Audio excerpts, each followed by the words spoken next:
the studio, Rob, I need to make the heat flicker. Is alone and only thing can make a Rico beat sicker. So listen and get your wisdom gemstones on your head. Top with the OG like Flintstones, good in bed. Bro, living a long time and he got something to say. Depending on how you feeling, dog, you might got something to pray. This type of influence and you ain't gotta filter through your liver. We in the studio, Rob, don't let the heat rock simmer. Hey, what's up? Welcome back. Another episode of In the Studio. And I just want to thank you all for being a part of it. I hope you feel a part of it. Hope you understand that I'm talking to you. Once again, these conversations that we're having, this is a conversation for you. I'm talking to you. I'm hoping that you getting something out of it. So welcome and thank you for tuning in. Once again, I got the young buck with me. Gang. So little Izzo is doing his thing. I hope y'all are feeling the vibe with the song a little bit. You know, just something to give you a little bit more flavor. You know, something to keep everything cool. So we're just having fun in here. So I hope you guys are having fun with us. It's making you think, making you track down some more information. Again, if it's something that we say or that you want to comment on or if you want more information on, don't hesitate to let us know. We'd be happy to try to give you some more information, more detail. Because again, most of the things I'm saying is on a broad scale. We're just trying to make sure that you guys are feeling it and that, but it's not pinpointing your situation or what's going on. It's wide open. So if there's some more clarifications you want or need, let me know. Because it 100% can be specific to your situation. Yeah, I'll talk directly to you. I do that, like I said, been doing that on a lot of different levels, especially for kids, co-workers. We talk and, I give them information on what they're going through because they can share that with me. So if you share with me what you're going through and you say, hey, again, you may not want to put your name with it, which is cool, but if you say, hey, I'm dealing with this situation, let me know. We can talk about it, and I'll try to give you, the best information I can, advice. And then again, like I said, everything I say is my opinion. And so you can take it and do with it what you will. I always tell people, get more information. The more information you have, whether it's you get information from me, you get information from this person, that person, and then you make a decision for yourself. Because ultimately, you're the one who have to live with it. But don't make decisions without information. You need information to help you make really important decisions and make the best decision for yourself. So. Yeah, it's kind of like that episode where you were talking about not having sex like while you're dating. Y'all don't have to listen to that. Like, y'all can hear and say, okay, this wasn't for me. This is not specific to my situation. All right, you know what? We're not talking about that right now. But he stuck on that one. That's the one I'm saying. Y'all need to listen to that one. That's a fact. That's a fact. Don't have sex and you won't be making them dumb decisions. Talk to mad other people, listen to what they say, and then you decide how you want to proceed. Yeah. See, this coming from a married man too. See, he ain't got to worry about it. He ain't dating, so But yeah, so don't let him corrupt y'all. Y'all wait and get your head caught up. But anyway, hey, on this new episode, we're gonna be talking. We're still on the relationship tip, but we're gonna do a little something different here on it when we talk about it. We're gonna talk about work ethics and the effects that it have on your relationship. Because a lot of people may not understand that there's a correlation between your work ethic and relationships that you get into. Now, when you say work ethic, are you referring to like your job or? Job is part of it, but it's also your job. Whatever work you do, if you play sports, you're young and you playing sports and you go through the school, all those are you have to work at. So your work ethic and the things that you learn or don't learn will and can affect your relationship. So we're gonna talk about that a little bit. So we're gonna jump right into it. So check this out. Integrity. Integrity is basically what you do when nobody's watching. So, how does that apply to your work ethic? When you go show up to work one time, because you will have a camera over where you punch in, or maybe you don't punch in, but you show up on time or even early to get things started. When you turn in the best product, or you do the best you can on your job, or in your classroom, or on the field, or on the court, whatever the case may be, when you do the best you can because you want to be the best, not because anybody is making you do it, or because there's a issue if you don't do it, but those things, again, like I said, that's going to carry over into your relationship. And I'm going to show you, give you something, tell you how that works. If you don't show up, if time isn't an issue for you at work, then time won't be an issue for you in your relationship. And if you are dating someone like me that is a stickler for being on time, and you always late, I look at it like when people don't show up on time, I look at it wasn't important to you. So that's going to cause a problem in the relationship, whether it's friends or the person you're dating or married to or whatever. So for me, if you tell me, or I tell you I'm going to be there at 5 o'clock, I'm going to show up at 5 o'clock. And when I show up or I'm going to show up a little bit before 5. But if I show up at 6 o'clock, it's probably because I ain't care too much about you. I'm just saying, not that I dislike you, but you ain't that high on my priority. And when you dating somebody, that's an issue. Women, I'm going to tell you this. If you going out on a date, or if you getting ready, and you and your husband got a dinner date, or ladies, you and your man got a dinner date, and it's at 7, and you decide that you got to keep changing clothes, or you taking your time, or we can be late, that's not playing over well with your man if he a time not like me. Because when I say 7 o'clock, we need to be there at 7, not leave the house at 7.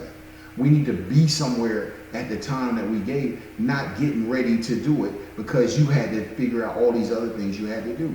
So what you're showing me and what you're telling me is that you don't take my time is invaluable to you. And so therefore, I'm taking that into that you don't think I'm that valuable. That's how I'm looking at it. So again, you need to make sure that you are learning these things early in life. How to, your work ethic, your time. We're going to take this early. All right, so let's assume that you are playing a sport. You play basketball, you play football, tennis, whatever, and you have practice. Practice starts at 4:30. You show up at 5 o'clock. What's going to happen when you show up to practice? If I'm your coach, you probably won't get too much practice in because you're going to be running the whole time for being late. And you can say, well, my mom and dad, they brought me late. That's an issue. I don't care. That may be the reason, but that's not my issue. That's yours, and you can deal with your parents on that. And I'll talk to them about you showing up on time if you want to be a part of my team. But in reality, you're going to learn this time thing early if you play a sport. If you go to school, schools have, and not if, but most people go to school, I would assume, went to school. Schools have a time that they start. 7:30, 7 o'clock, 8:30, 8 o'clock, 9 o'clock, whatever time you're supposed to be at school, you're supposed to be there. If you're not there, you get tardiness. You get so many tardiness, you can get suspended, or a lot of things happen. But what they're doing is they're trying to teach you to be on time, because everybody there, their time is valuable. If you learn these things early and carry them over to they will help your relationship. If you never learn them, they're going to affect your relationship in a negative way. Learning to be on time and making sure that you focus on that. Work ethic. If I have a relationship and the relationship gets hard, if I never develop good work ethic, then I'm probably going to quit. You start quitting because it's hard. You quit because early on it didn't work out the way you thought it should. So you walked away. You try out for the football team, all of a sudden the first day of practice they run in, it's hard, you're doing some stuff that you ain't used to, or they hitting, When they got the pads on, I ain't never had nobody hit me with a helmet on. I ain't playing this no more. Hey, you know I'm out, dog. So So keep you on quit. hitting me in this dirt. But if you'd have kept going, you'd have got used to the hitting. You'd have got used to the running, the push-up. Everything would have played out. But what happens is because you quit and your parents allowed you to quit, that put in your mind whenever things get hard, just change. I'll do something else. And then people will say, well, I'm gonna start a business of my own. How you gonna start a business of your own when you got no work ethic? If you got a business of your own, like if you go to 9 to 5 every day, you get up, you punch the clock, you go to work. Now, at the end of the week or in the 2 week, you get a paycheck. If you got your own business and you don't do what you're supposed to do, meaning promote that business and really, busting your butt to get this thing going, there ain't no check at the end. You got to work twice as hard for your own business as you do for somebody else. But most people just assume that I'll just do my own thing. But you never learn to work, how to work hard. How hard it is for you to get up when you don't want to get up, run those 5 miles, take those extra shots, swing that tennis racket a few more times, or the golf club a few more times. You never realized how hard it was, or the work you had to put in to be good because you were always quitting. You will do that in your relationship. So what do you have to do? You have to fight through it. You gotta fight through it. You can't just give up because it's hard, or because it didn't work out the way you thought it would, because I missed the first jumper or the first layup and the kids or everybody else laughing. Who cares? Let them laugh. You keep practicing, you practice, you work, you practice, and eventually you're making layups with your eyes closed. But if you quit, all you ever gonna be is a quitter. Quitters quit. That's what they do. So are you gonna be that, or are you gonna be that dude or that female that's gonna be like, yo, I know it's hard. I'm gonna keep working, because I used to tell my kids this: if you start a sport, you finish a sport. So when the season starts, if we gonna play baseball, we're gonna play baseball to the end. I don't care if you like it. I care that you finish it. Now, at the end of the season, we can evaluate whether or not you like it.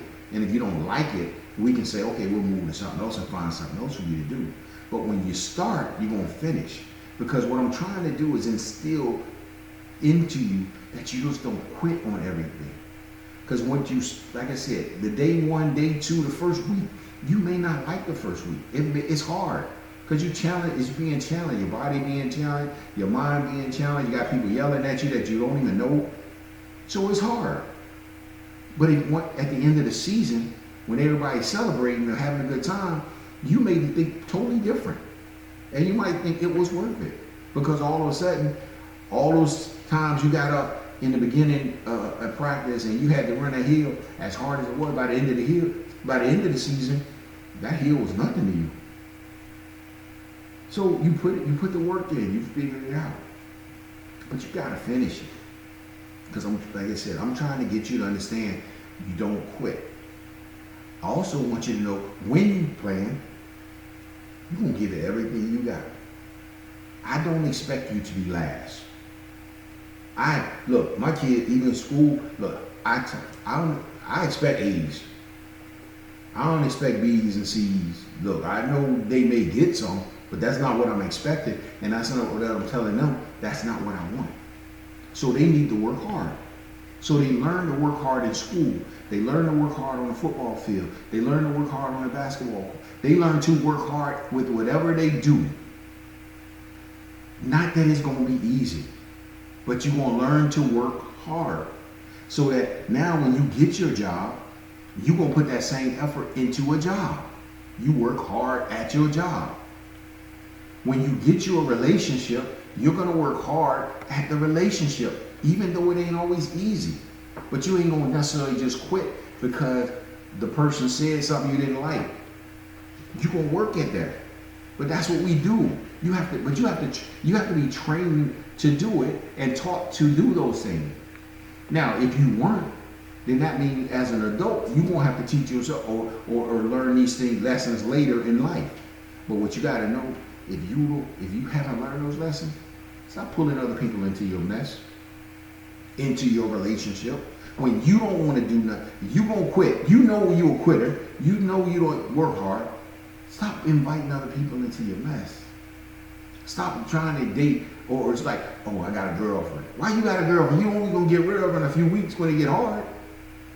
Just date. Just have a bunch of people that you hang out with, but don't get a girlfriend. Don't get a boyfriend. Because now you bring other people into your mess.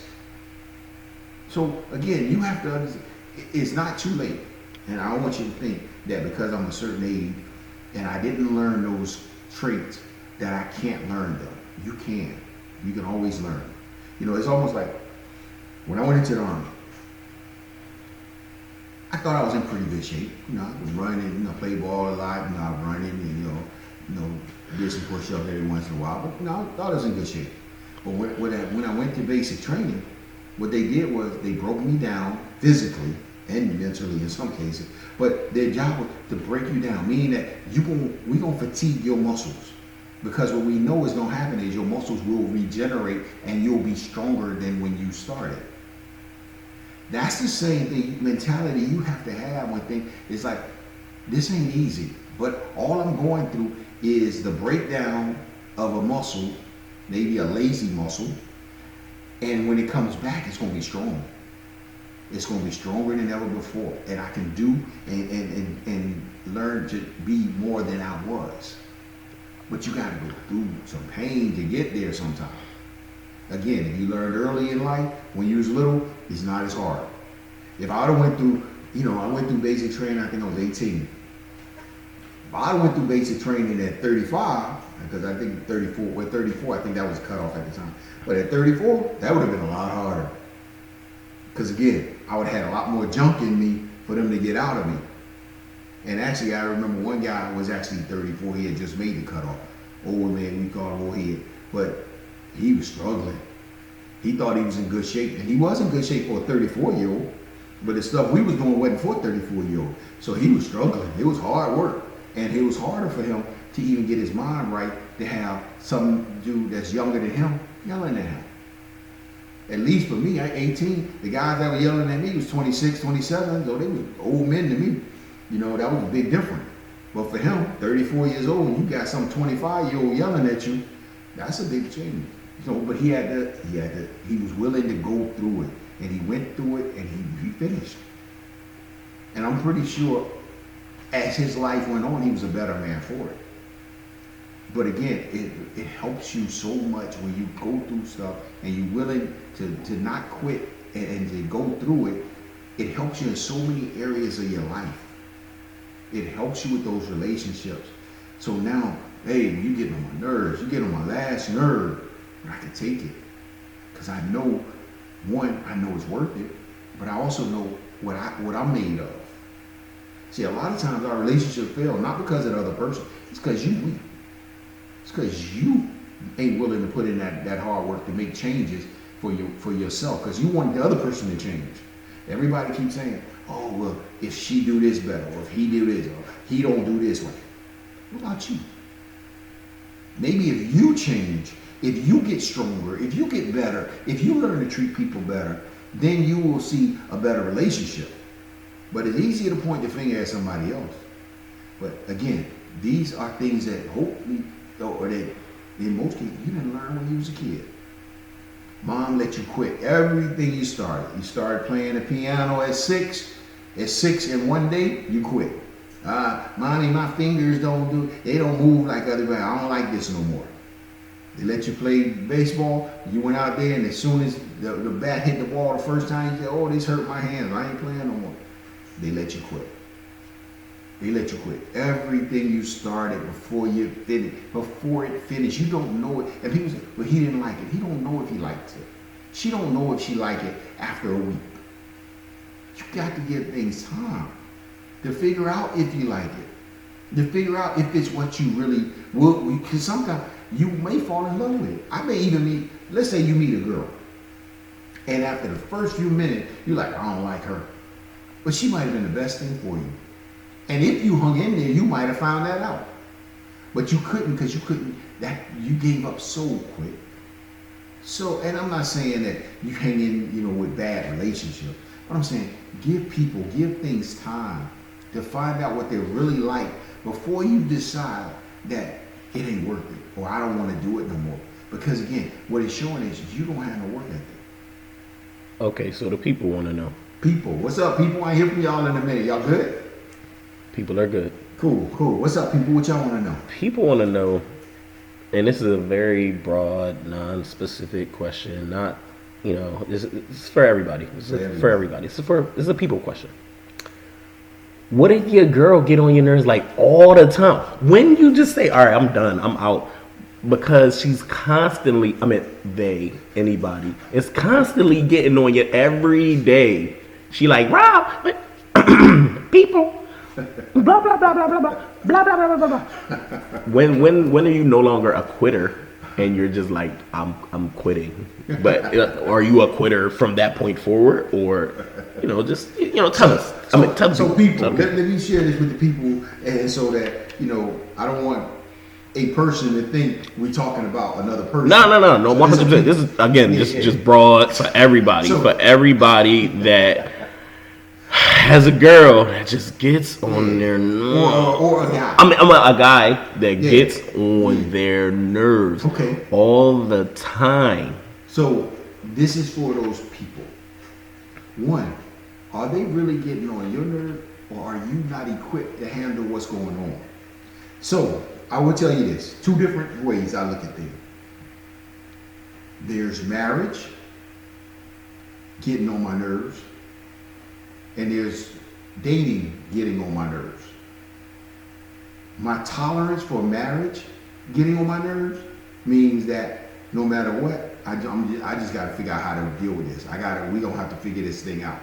I just think you figure it out. Until when though? Like what? There's no till when. Until you dead. So just unlimited nerve getting on. No, because you're gonna fix it. Oh, okay. That's the whole thing about relationships. So you're gonna make her not. You gonna make them not get on your nerves anymore. You're not gonna make them do nothing. Uh-huh. What you're gonna do is you're gonna have conversation, but you're also gonna learn how to fix you. Because I guarantee you the thing.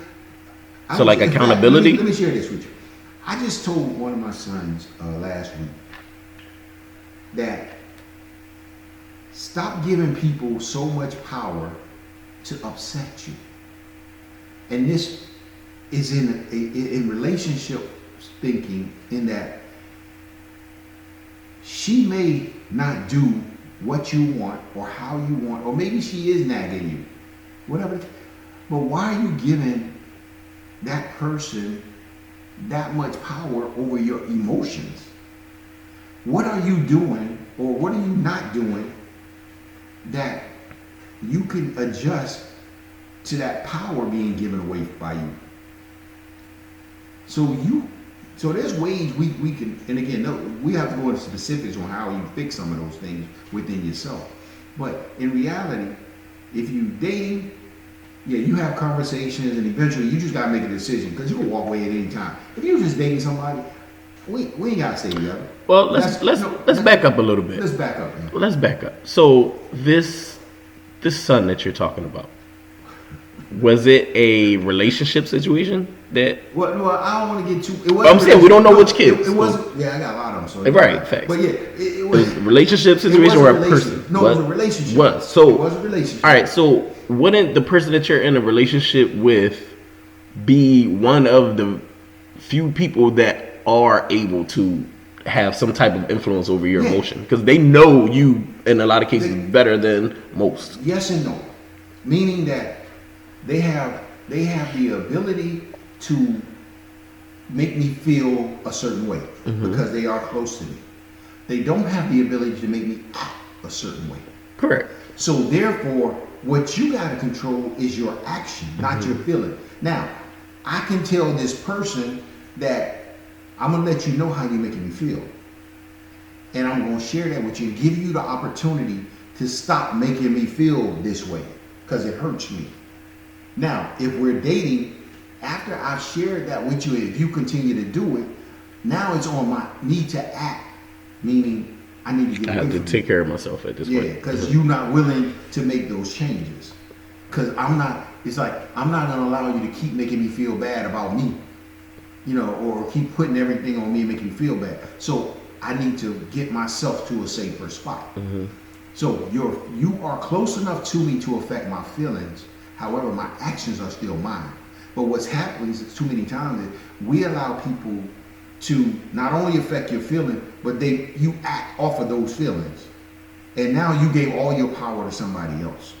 I'm not giving all my power to you.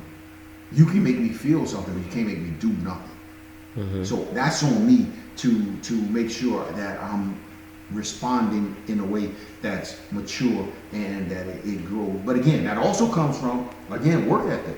Because again, I will tell you this.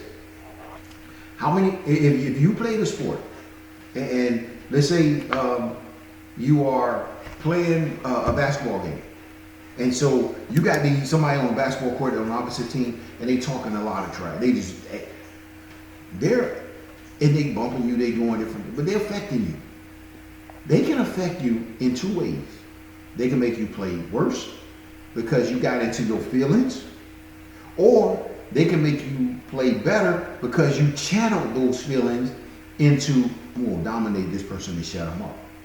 Now, I played with a lot of people that say, oh, this dude talk. He gonna be talking the whole game. Okay, let him talk. Because you can't get here unless I allow you up here. Now, I can hear you, but I'm not gonna respond to you.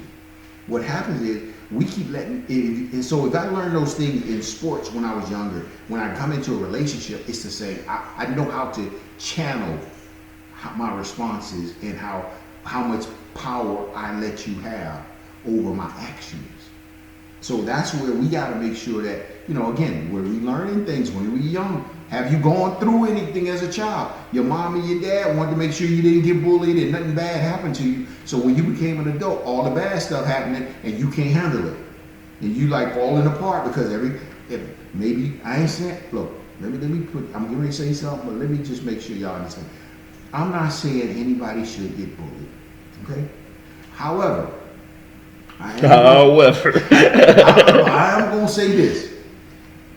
When you are bullied as a child and your parents force you to handle that bullying, it will help you so much more as an adult than if your parent went to the school, soon as some little kid made fun of you and wanted to go tell everybody to suspend the kid and my child shouldn't have to go through this and he or she is old and that. And now, only thing you've learned is when bad things happen to go tell my mom or dad. And so when you become an adult, you go to work, you go wherever in this world, and something is gonna happen to you. People gonna be mean to you. People may talk about you just like they did in high school, or just like they did in middle school. People gonna mistreat you, but you can't go tell mommy and daddy, or you can, but ain't nothing gonna change. So what happens is people now all of a sudden I'm depressed. I can't go to work no more. So you gonna eat. But if you let you handle that when you was a child, you didn't know how to handle it as an adult. But again, I'm not giving you my power. I'm not giving these people my power just because they say something bad and forcing me to act like a fool or forcing me to do things that's out of character for me. I gotta learn, and part of that is I need to know who I am. If you don't know who you are, then again, people can push you either way they want to push you. So learning and knowing yourself and being taught to be stronger mentally, and then the physical will come. So again, how long, if you're married, you deal with your wife getting on your nerves. That's just life. You're gonna deal with it, just like you get on her nerves. She ain't crying about you getting on her nerves all the time. Why are you crying about her? This feels specific. No, I'm just talking about people. Not nobody, not you, nobody in particular. So I'm just saying. Okay, just making sure, man. No person, just people. All right. Just deal with it. We can wrap up now. I just feel like we're good. So again, we talked about being on time and putting a value on your work, putting a value on the things that you do, but also putting a value which will in turn allow you to put a value on your relationship. Again, quitters quit. Don't quit. Just because it gets hard, don't. And I'm talking about those in, not quitting. You need to make sure you give it an effort. You go through the process. And if by going through the process, if you determine after I've done these things, I've learned myself, I know what I'm good at, I've learned some things about me, this ain't gonna work, then that's fine. Maybe I do need another job. But the commitment you make when that employer hires you, it carries. There's the same commitment you need to understand that you're making when you're in a relationship. So that means I'm not just giving up on it. If you, I always tell people at work, learn to be proficient at your job before you look for another job. Same thing for your relationship. Learn to be proficient in your relationship before you're looking for another relationship. Because a lot of times everybody looking at the other person. Stop looking at what they're doing right or wrong, and maybe look at how am I handling what they're doing right or wrong. And then what's going to happen is, when I move to that next relationship, if that's what I have to do, I'm a better person for it. So I'm taking a better me into the next relationship and not necessarily bringing the broken me into the next relationship. Just because you go through a bad experience or a bad relationship, so to speak, doesn't mean you couldn't have learned from it and gotten better from it. But you can't if you just so easily quit, and it's like, it's hard. She don't do this. He don't do that. They don't make me happy. Come on, man. Anybody, look, happy is a fleeting emotion. They're gonna make you happy today. They're gonna make you sad tomorrow. Get on your nerves tomorrow. They are going to. Fleeting emotions, though. But when they make you happy, your toes gonna curl, and you'll be like, oh my goodness, I love this person. They the best. But then so stop going with the fleeting emotion. Do they add something to your life? Does this job add to your life? Does these people around me, do they add to my life? Am I able to add to their life? If I'm able to do those things, then we're in a good place. We building, we growing. So again, I hope you guys got something out of this. I hope you understand where I'm talking about where I'm combining, letting you see how a work ethic or lack thereof can affect your relationship. But a good work ethic, somebody that's willing to grind, they'll grind and get that relationship right. But even with those relationships getting right, it starts with you. You got to be right. It ain't about the other person being better or changing, because you can't change nobody. Only person I can change is me. I've never asked God to fix my wife. I have asked him to fix me. Give me more patience. Give me the things I need to be better for her. And while I'm talking to him about me, he can deal with her whenever he wants to, or however they need to deal. That's their own personal thing. But for me, I need to know how to be better. So I can only talk about fixing me. And sometimes in order to get more patience, you can have more people get on your nerves. So be careful what you pray for too. So, but again, if you want, you go through some tragedies in life, it helps you get better. It helps you get stronger when you come out of it. But you got to know you're coming out of it. But you're never gonna win every basketball game or game you play. But when you lose, learn something from it so you can be better next time. And it's the same thing in relationships. No matter how much she gets on everybody, just nerves. Yeah, people, regular general nerves. Nobody specifically. On her nerves, just know it's a fleeting thing, and she gonna forgive you for getting on her nerves all the time. Why can't you do the same? But again, we're gonna talk about forgiveness a little bit more, because I got a lot to say about forgiveness too. So, but we're gonna wrap up this episode. Which one? When we doing the forgiveness one? I'm gonna call out that day. So you won't know. Surprise! Yeah, forgiveness. Walk in and it's gonna be about forgiveness. So we're gonna talk about forgiveness, because forgiveness is huge in relationships. So again, I hope you guys got something out of this, and I hope again you think about your work ethic and how that is affecting your relationship, and how you can improve your work ethic so that your relationship can improve. again, I keep telling you, it's about you being better. You being better, you doing more to improve yourself. And then, and not focusing on trying to fix somebody else, because we can't fix other people. So with that being said, I hope you got a lot out of it or something out of it. If when you hear it, give me your comments, give me your thoughts, and I'll, see how I can address it. And, we'll go from there. So again, thank you for tuning in. Another episode in the studio with Rob. And again, I hope you guys had a good time. We had fun. I hope y'all felt how much fun we was having. Good talk. I think Israel gonna have a few questions when this episode come out. I got a few questions after I end this recording. We gonna talk off air. So again, thank you. And we will talk to you next time on In the Studio with Rob. So, and like and subscribe. Like and subscribe. Appreciate you guys. Bye.